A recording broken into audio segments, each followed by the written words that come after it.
Doesn't lavender grow in Texas? In fact, isn't Blanco, Texas, the lavender capital?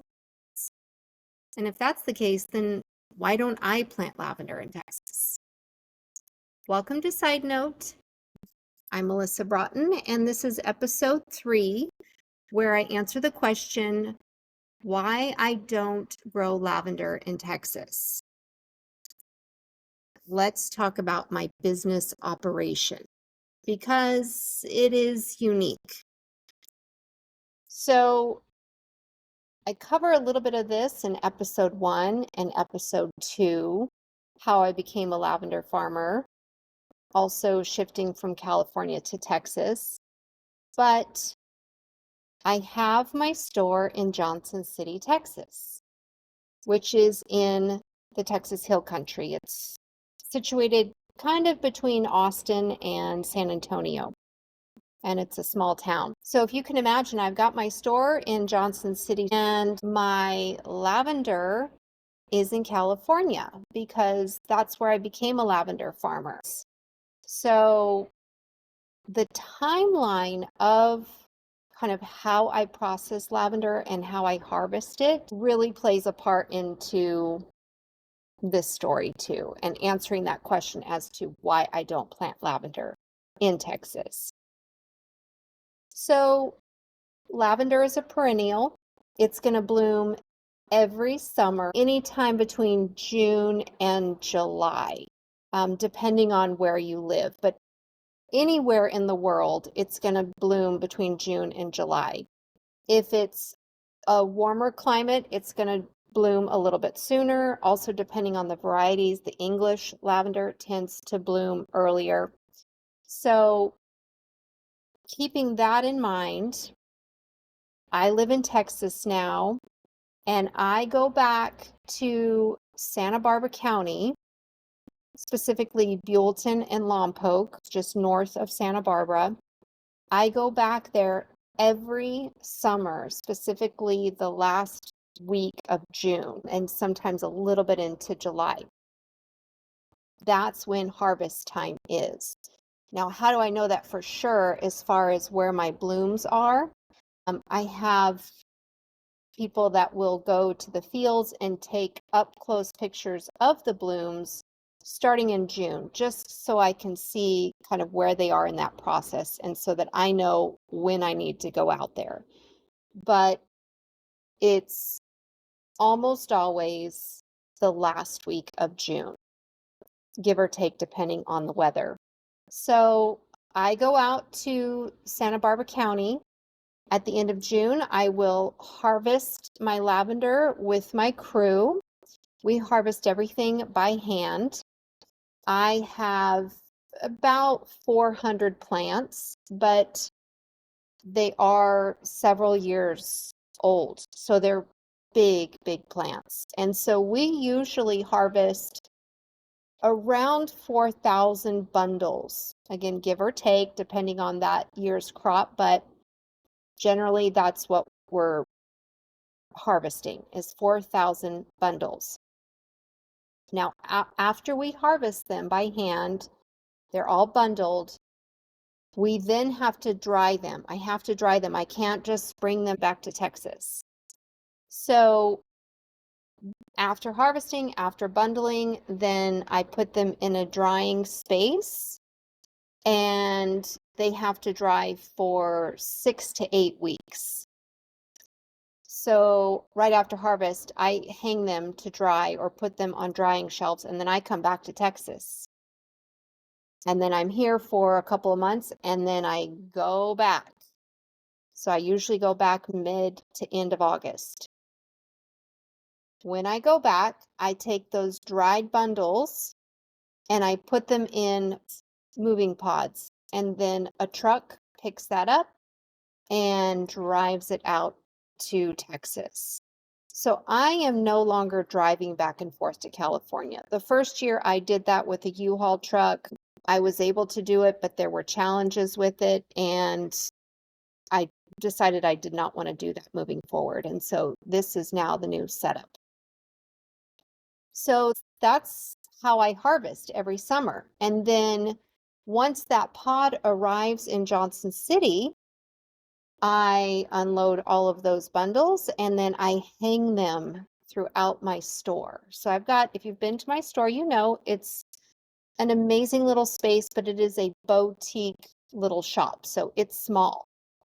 So I take those 4,000 bundles and I'm hanging them on the ceiling in my workroom and then all throughout my store on the walls and just everywhere around my store and then in baskets on the floor. There's a lot of lavender, but that's important because this is my livelihood. This is how I make a living. So after spending quite a bit of money for the expenses of harvest, it's a business expense, right? So now I've got that crop and it's got to last me a year. And because I have a small production and a small business, that works out.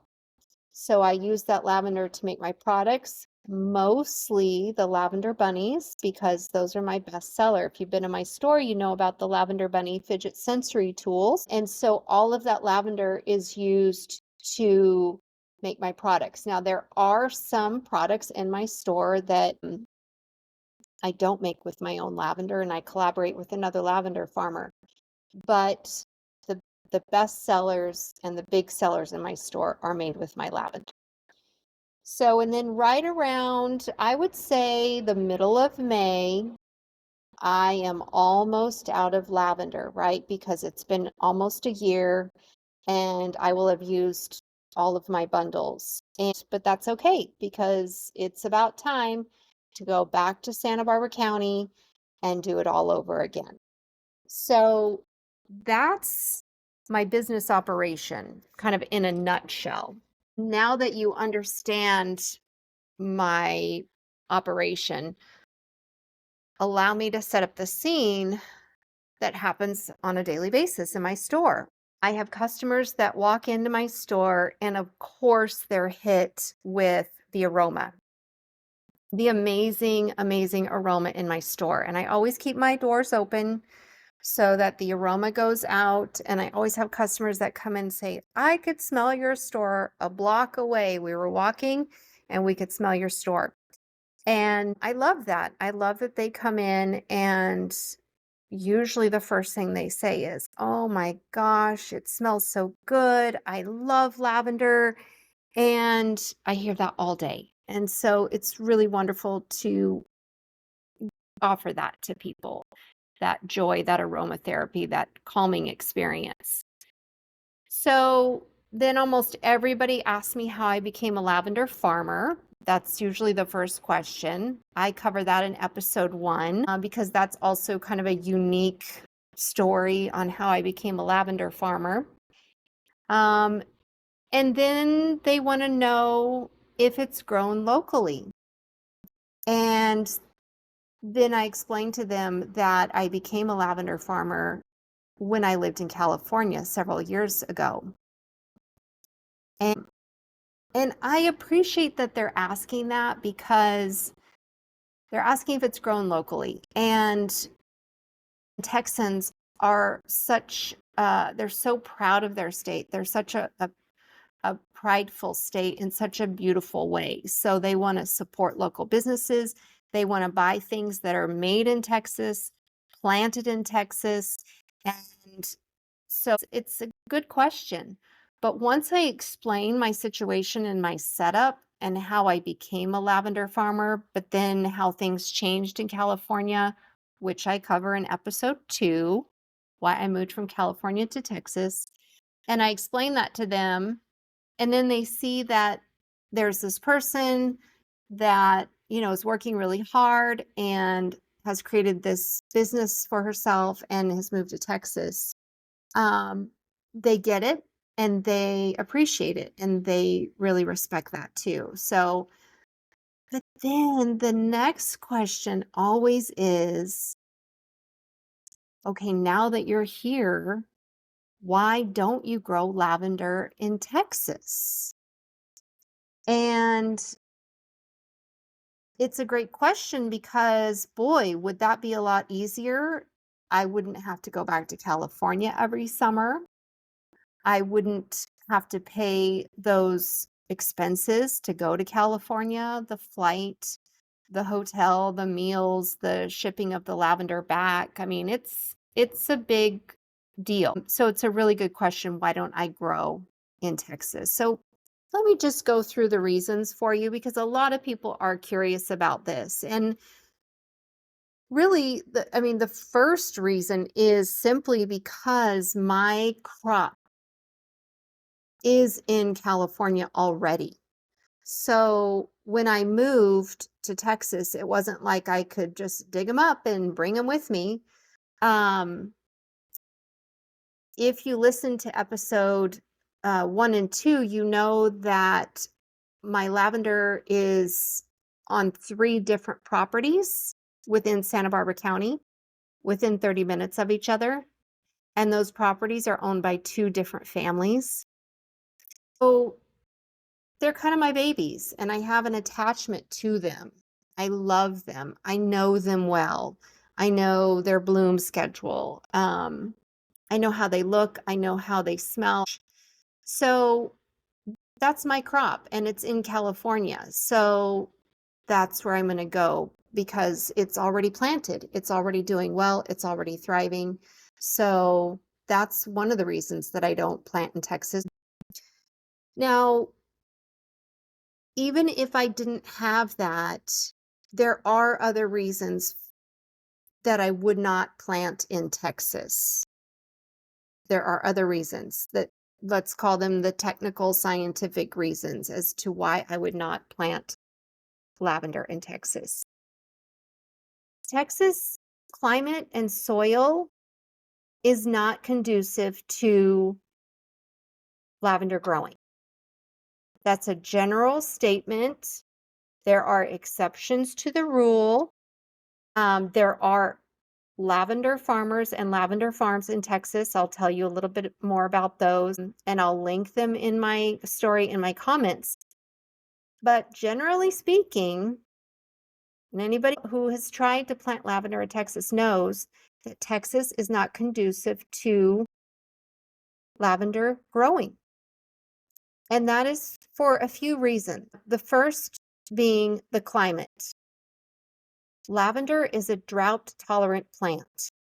It likes heat and it likes dry. And Texas is a humid state. And so you might find subclimates throughout Texas where that can be, a little bit better for lavender growing, but generally Texas is a humid state. So good places for lavender growing would be California, of course, Arizona, New Mexico, Eastern Oregon, and actually places throughout the United States. If they're a colder state, they might have a shorter bloom, but you can still grow lavender there because the other thing that's really important is the soil. The soil. It needs to be sandy or well-draining soil. And the soil here in Texas is clay, and it's not good for the plants.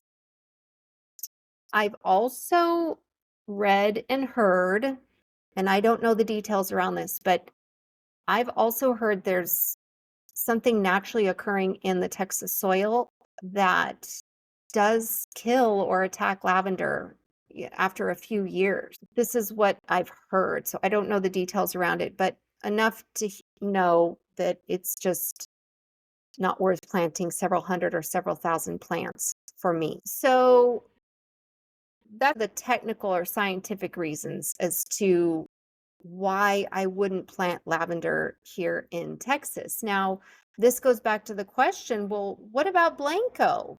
People will come into my store and they'll say, well, I thought Blanco had lots of lavender farms and I thought it was the lavender capital of Texas. So the history with that, which I've done quite a bit of research on, and this is my understanding. If somebody has more information and wants to share it with me, I would love to hear it. But from my understanding, it was probably about 25 years ago that a couple, husband and wife, they were living in the Blanco area and they had gone to Provence, and I'm summarizing the story here. They had gone to Provence, looked at the environment and the landscape and thought, wow, this looks like Texas Hill Country. The lavender is beautiful. Let's go back home and plant lavender. And so they did that, and good on them. They found something they were passionate about, they were excited about, and they wanted to do this. And it's quite the history for Blanco, Texas. So they did this and they were successful. And from my understanding, a handful of other families came in, got property, and also planted lavender farms. So now all of a sudden you've got this little town in Texas Hill Country that's got, I don't know, 5, 6, 7, I don't know how many little lavender farms. Now, that's not a lot compared to somewhere in California or Provence or something like that. But for a small town in Texas Hill Country, that is a lot.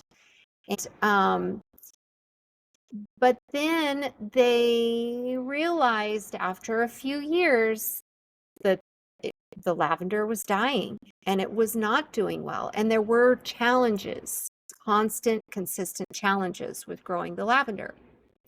But one of the things that happened in sort of this history of Blanco and lavender is that that couple that started the first lavender farm, it's called Hill Country Lavender. It's in Blanco. It's still there today. It's not owned by the same couple.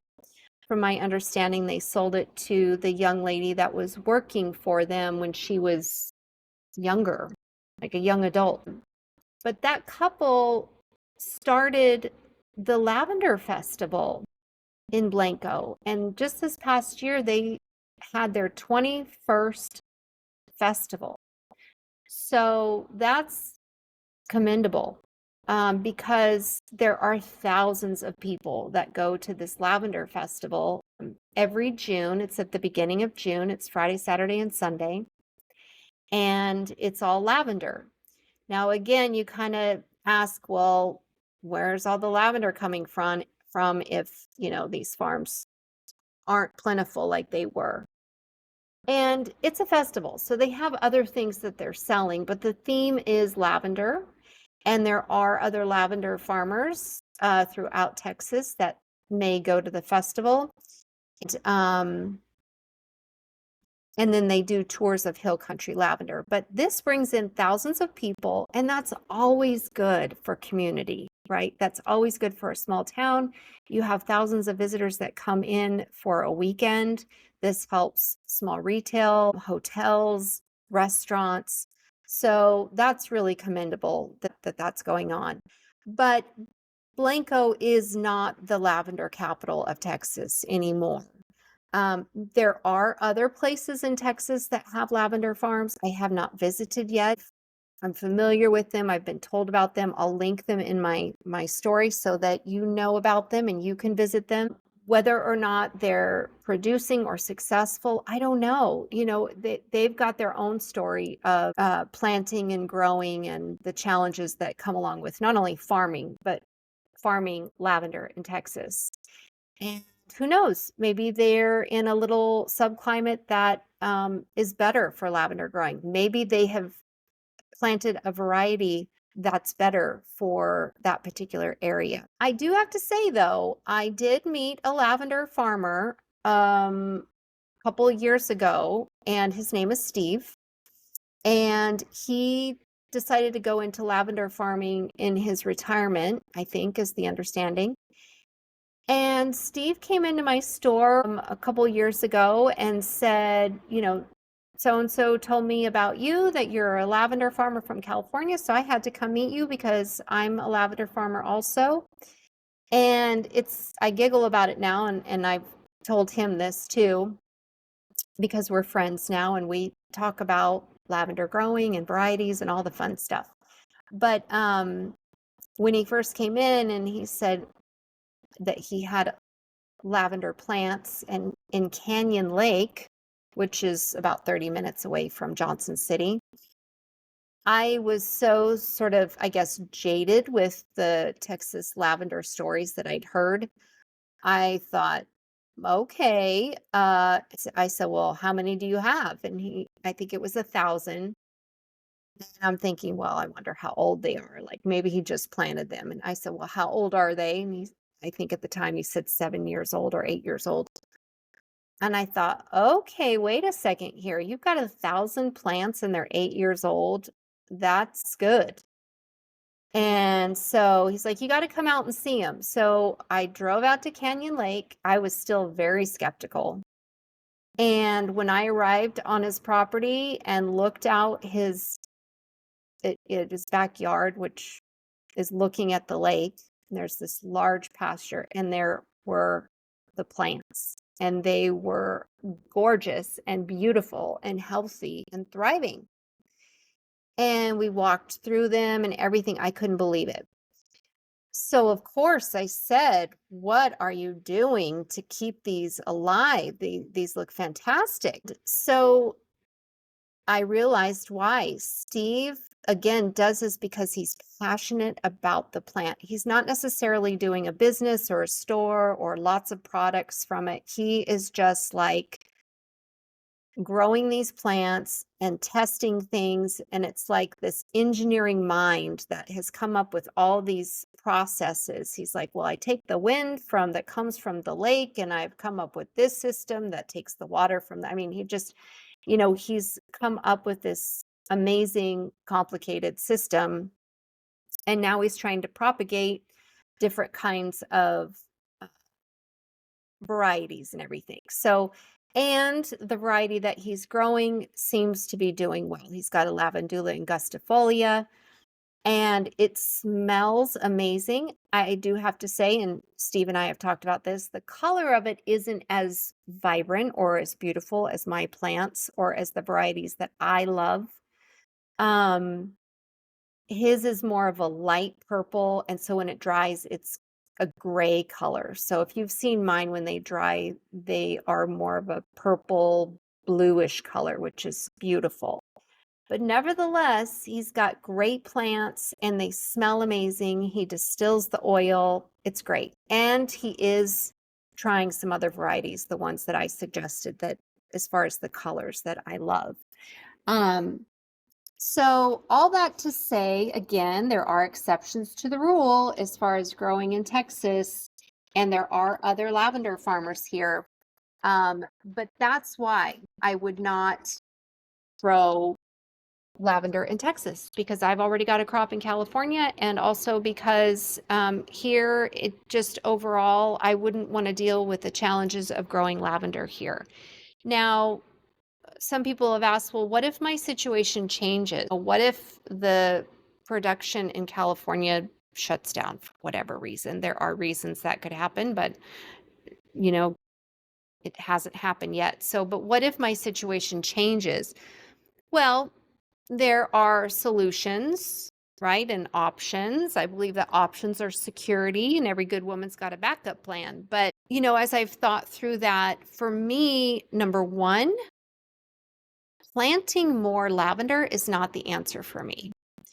As much as I would like to say, there's no such thing as too much lavender and we need it, and I love lots of lavender, there are so many lavender farms that already have tons of lavender. For me, I am a minimalist, and I would rather, instead of planting more for the sake of having my own, which has really never been a thing for me. I do like the ability to harvest it myself and keep an eye on the lavender plants and all of that. But if that went away, and I know that there's plenty of lavender to be had, I wouldn't plant more. And then also, if I know a lavender farmer who's got tons of lavender that's not being used, then it's supporting that business without having to plant more lavender. Now, again, if somebody was like, yes, but if, you wanted to plant lavender, or if somebody said, but I do want to be a lavender farmer and I want to live in Texas, where should I plant? then, in my opinion, which is a limited experience based on this area, I would either say West Texas, because that climate is a little bit better for lavender growing, or if you're going to go into another state for better lavender growing, from Texas, I'd go to New Mexico. They've got great lavender farms there, and it's not driving all the way to, California. So, if somebody said, but I want to plant my own, or if I were younger in my 20s or 30s, and I had all these years to go, and I wanted my own crop because I would be doing it for many years, and I wanted to stay in Texas, then I'd say, okay, let's do the West Texas thing. I visited with amazing Texas flower farmers. You may be familiar with them. I'll link them in the story. It's the Arnoskis. They're the owners of the Blue Barn in Blanco, and they are Texas flower farmers, and they are so wise, so experienced, and they grow lots of different varieties of flowers. But I even talked with her, and she said West Texas for lavender. So I would trust her opinion. But there are other things that you have to consider also when you're planting somewhere. In California, not only are my plants there, but my resources and contacts are there for drying space and crew and all of that. It's challenging for me every summer because there's always something that comes up that I need to figure out. But as it stands right now, that's where it is. Yet they don't realize that not only do you have to find a good place and climate and property to plant the lavender, that's a big job. Then you got to harvest it, but then you have to have a big space that's covered, climate controlled, that's a good drying space, because otherwise, what's the point of having hundreds or thousands of lavender plants if you don't have a place to dry them appropriately to use them for products? That's the whole point. So you would have to consider that too. I would have to consider that too if I moved my production to Texas. Now, again, if I were younger, that would be something I would figure out, but that's not the case for me. Okay, so my customers say, okay, well, what if I just want to plant a few lavender plants in my yard? Are you telling me I shouldn't do that because it's probably going to die? Not to mention, 9 times out of 10 customers that come into my store, they say, 9 times out of 10 say, I tried to plant lavender and it died. And it's almost like my store is a confessional. They think it's their fault that they have, they'll always say, oh, I killed my lavender. You didn't kill your lavender. Most likely Texas killed your lavender. But the answer to that question of whether or not I should plant it in my yard here in Texas, and surprisingly, maybe to you, my answer is absolutely yes. Yes, you should plant lavender in your yard. And here's why. It's gardening therapy. It's horticulture therapy. I love that for people. It is getting outside, getting your vitamin D, getting your hands in the soil, planting something, nurturing something, understanding different varieties and how to grow it, how to plant it. This I highly recommend. Even if you plant the lavender and it dies in a year, you had it for a year. You enjoyed it for a year. And not only did you enjoy it, but the bees enjoyed it. The climate that you have in your property enjoyed it. So as far as planting lavender in your yard in Texas, first thing I would recommend is buying plants from a local nursery or from a lavender farmer in Texas. I'd mentioned Steve, the lavender farmer in Canyon Lake. I believe he will be selling plants. I'm not quite sure when, but he will be selling them, and he would be a great resource to buy them because he can tell you what he's done to make it a successful plant. or just a local nursery. That way they can tell you, okay, this variety is going to be more successful than this variety. This one's more tolerant to the climate versus this one. They're going to be the best ones to know. Also, if you're going to plant it in your yard, again, go back to the basics, a well-draining soil.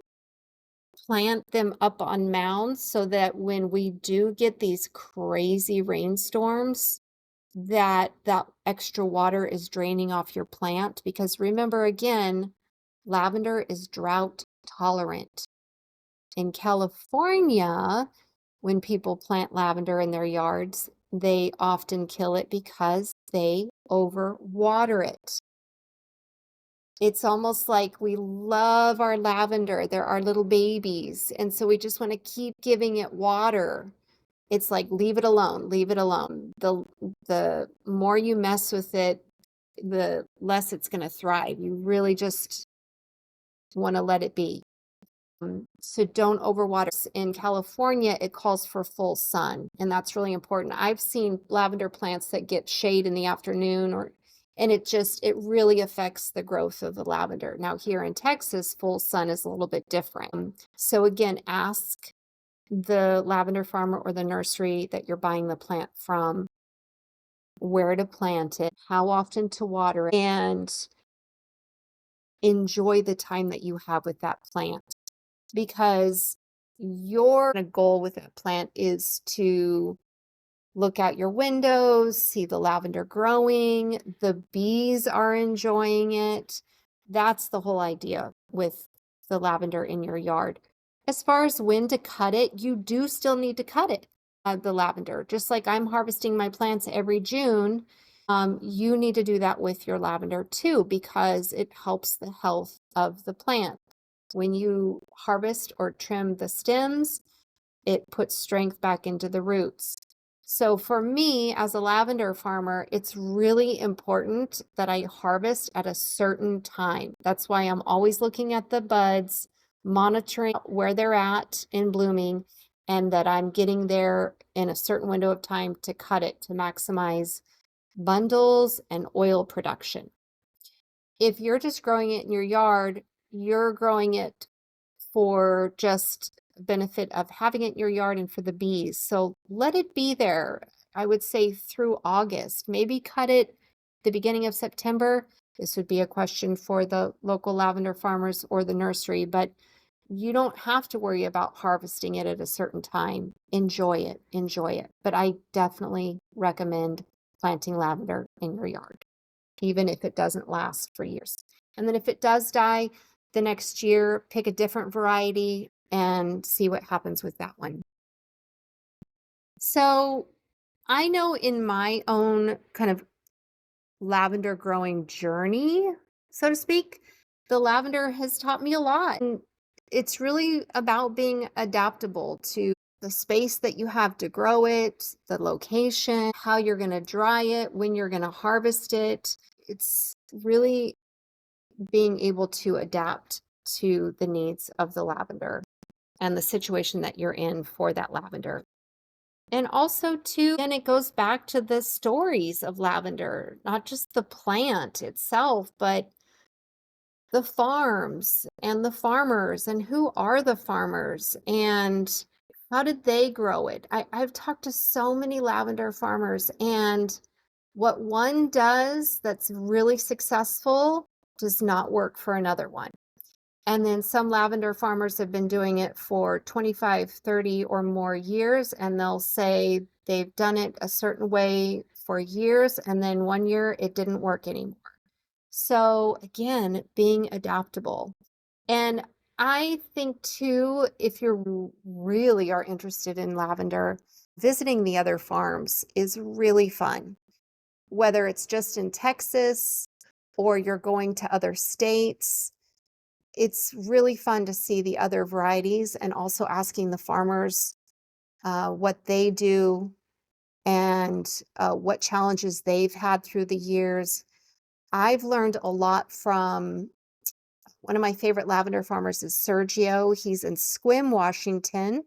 Definitely put that on your bucket list. Sequim, Washington is the lavender capital of the United States. And that surprises a lot of people because, in general, Washington isn't the ideal climate for lavender, but Squim is hot and dry. But it is a small town community with lots and lots of lavender farmers. So go in June or July and you'll just see fields of purple everywhere. And so I've done that. One of my other favorite lavender farms is Los Poblanos, and they're in Albuquerque, New Mexico. Again, going back to the story of the lavender and the property and the farmers, they grow the exact same variety of lavender that I grow, which is a hybrid. It's called Grosso or Grosso, and it's beautiful. But the reason that I love the property, the reason it's my favorite is because of the history of the property and the other things going on the property. It's just really beautiful. So if you're ever driving through Albuquerque in June, July, or August, definitely stop by Los Poblanos. And there's lots of other lavender farms in New Mexico. I've also taken trips. When I went to swim, I went ahead and did a road trip through Oregon. Oregon has some of the most beautiful lavender farms, and I think it would be considered Eastern Oregon also, but just gorgeous.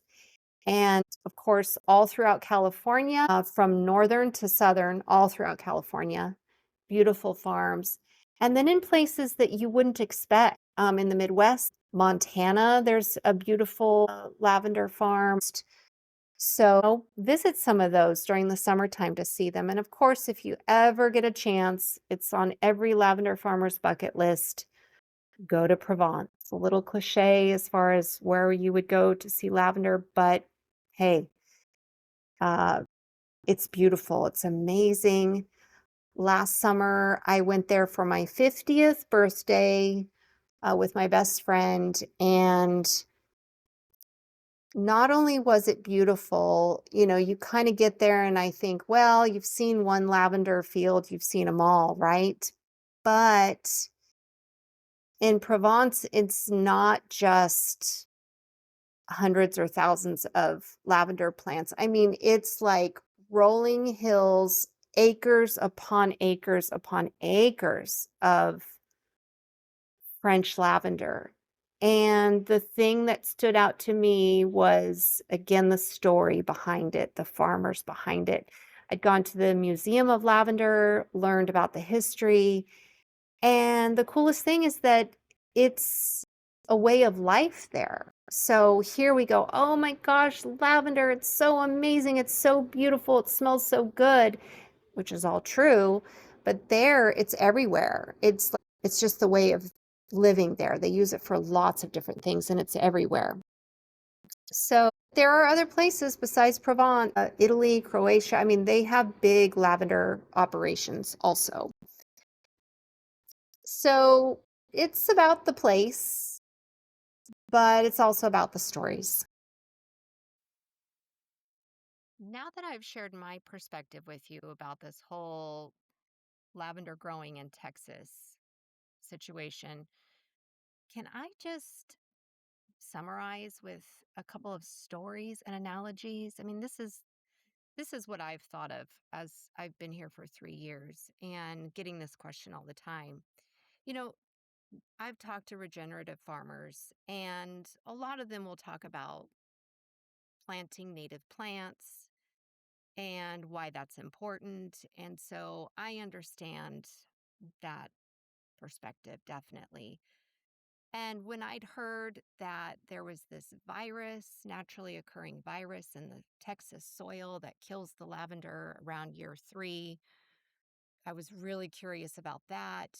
Um, I don't know how true that is, but I've heard it from a couple of people. Um, I mean, from a storyteller perspective, I think that's kind of funny. I mean, if you think about it, Texas soil, anything that's not native, they're going to kill it. I mean, come on. That's kind of funny, right? From a story perspective. But whether or not this is true about the Texas soil and, killing the lavender essentially, I just don't know how true that is. And there are good number of lavender farms throughout Texas. I would say maybe, 7 to 10 or something like that. I'll link them in the story. But, I remember having this conversation with a lavender farmer now in California. And I was having this conversation with him over the phone because he was selling some of his equipment. And I'd read on his bio on his website that he was originally from, I think it was Houston, but he moved to Los Olivos, California to start a lavender farm. And this was many, many years ago. And so I asked him, why did you move from Texas to Los Olivos to plant lavender? And his answer was, because I'm smart. And at first I was like, okay, whoa, whoa, whoa. But I mean, I get it. I get what he was saying. I mean, it's easier, right? It's easier to grow lavender in a climate that is just easier to grow as far as a drought tolerant plant and it not being too humid. This also makes me think of my dad, coincidentally, because we would talk about cowboys from different areas. And of course, Texas always thinks like their cowboys here are the best. And of course, it's Texas. And the cowboys here are amazing. But my dad used to be like, okay, Texas cowboys, you know, try feeding cattle in the wintertime in 5 feet of snow. And so for him as a Wyoming and Colorado cowboy, it was kind of this funny story of like, no, Texas cowboys aren't the best cowboys. Montana, Wyoming, and Colorado cowboys have it tough. And so that makes me think of kind of the lavender farmers in California. We have it easy. And the lavender farmers here in Texas, that's hard. Like you got to figure out a lot of different things that in California just comes naturally or easily. So kind of, I'm not really a good enough lavender farmer to farm in Texas. And it also kind of goes against my way of life and my way of thinking, and also the way of lavender. I believe that the way of lavender is ease and slow and very little resistance. And so for me personally, planting lavender in Texas would be a lot of hard work, a lot of challenges, resisting the natural native way, right? Well, let me just say that there is something to be said about a group of people, in this case, let's say Texans in general, those that have started lavender farms here, knowing the challenges or maybe not knowing the challenges. But there's something to be said about having a passion about something, loving something so much and wanting it and thinking, we are going to figure this out. We are going to make this work. Okay, so Texas is not the ideal place to grow lavender, but we love it and we're going to figure it out. And from that perspective, I have a lot of respect for the people that have grown lavender here, have tried to grow lavender here. Um, there's something to be said about the grit in that. So for me, it always comes back to the stories of why people do the things that they do. So that's it for this week's side note. If today's stories helped you find a little meaning in your own shifts, please leave a quick review or share your insights of this episode with a friend, or follow me on Side Note, Instagram Side Note, and leave a note. I check my messages and try to reply and answer your questions either on the platform or through one of the episodes at the end. So thanks for listening. And just remember, keep moving through, because the best parts of life are often in the side notes. All right, we have a couple of questions from the other episodes that I wanted to answer. I got one about meditating from Anna in Lompoc. Lompoc is the little town that I moved from in Santa Barbara County, where one of the properties is where my lavender is. And Anna asked me as far as like my meditation practices, and I have to giggle a little bit because I think a lot of people might visualize or assume that I have a meditation practice every day because maybe I'm a lavender farmer or because I'm an esthetician and it makes sense. But for me, it's almost like it's really hard to meditate, first of all. Just like the art of meditating is hard for me. But I am a person in recovery. I'll talk about that on another podcast. But also an introvert and just really believe in slow living and slowing down. And so my just way of life, my way of living to me is sort of my meditation. Granted, I do have other things that help me to kind of find my center and just feel more relaxed and calm. I have rescue cats that definitely relax me and help me feel grounded. My lavender, of course. But overall, for me, the meditation is just my way of life, which is such a blessing. And I would say that was true in California, but it often got blocked with the challenges that I faced consistently. But now that I'm here in Texas and life is much easier, then I can enjoy that slower pace and just slower living. And that's my meditation on a daily basis, if that makes sense.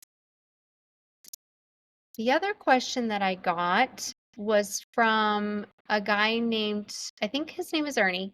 He was a postal worker in the Santa Barbara post office when I did the Lavender Project 2020. And if you listen to was episode 1, I talked about the Lavender Project 2020, where I made lavender sachets during COVID.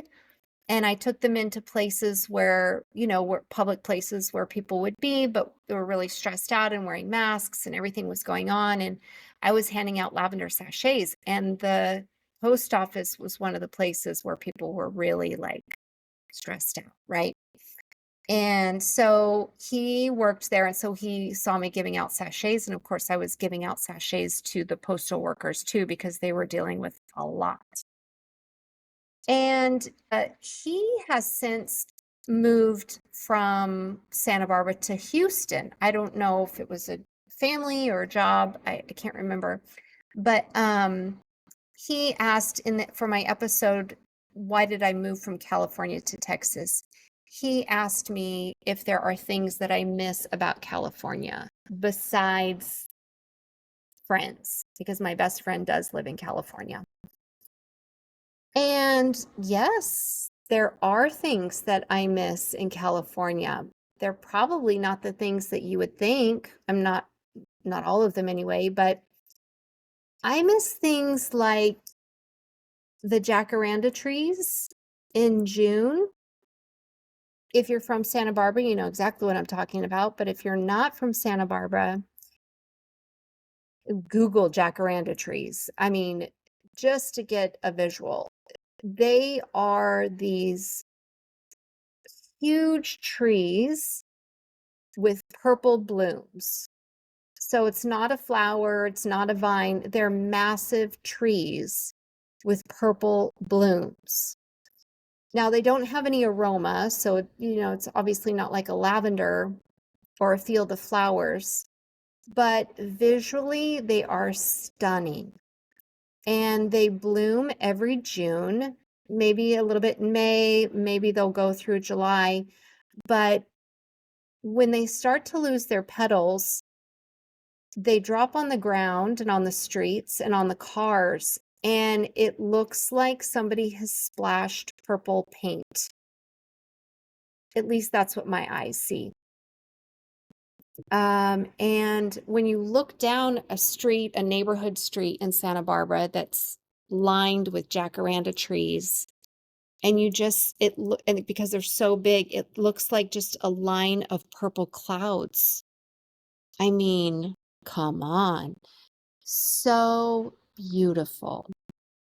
So beautiful. So I get to see those when I go back, and I do miss those. The other thing I really miss is the jasmine. And the jasmine starts blooming, I think it's called star jasmine is the variety, but it starts blooming, I want to say in mid-spring, maybe a little bit earlier. I know it's always during the film festival. But not only does the jasmine smell amazing, I mean, guys, it's amazing, but it's all over Santa Barbara. So it's like literally how Santa Barbara smells. It's like that's what the town smells like. It's wonderful. It's wonderful. And so again, I'm what's called an HSP, a highly sensitive person. So what smells good to one person is like 100 times for me, visually, auditory wise, smelling something. I mean, so the jasmine, I miss the jasmine. And then same thing with the wild sweet peas. There are wild sweet peas that you can see on the side of the highways on the one from Santa Barbara. You're on the 101, then you exit to the one to Lompoc, and there are wild sweet peas. And I have never smelled anything better in my whole life. Don't tell the lavender I said that, but the wild sweet peas are the best thing in the world. So those are the kinds of things I miss. I miss the Mexican food. I miss the Mexican food. It's so good. But as far as like, well, do I miss taking walks on the beach? No, I don't. I love the ocean. I love the sand between my toes. It's wonderful. I can, it's nice. But if I don't get to take a walk on the beach while I'm there, I don't feel like I'm missing out. Like this last trip, I was too busy and stressed out trying to figure things out that I never got to take a walk on the beach, but I'm not bummed about it. So I don't miss the things that you think I might, but I do miss the flowers and the Mexican food. So that's my tangent on flowers in California. And by the way, have you seen the bougainvillea? If you ever drive through Montecito or Santa Barbara and the bougainvillea is on fire, it's so intense.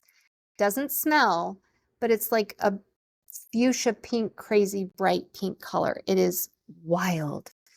So don't get me started on the flowers.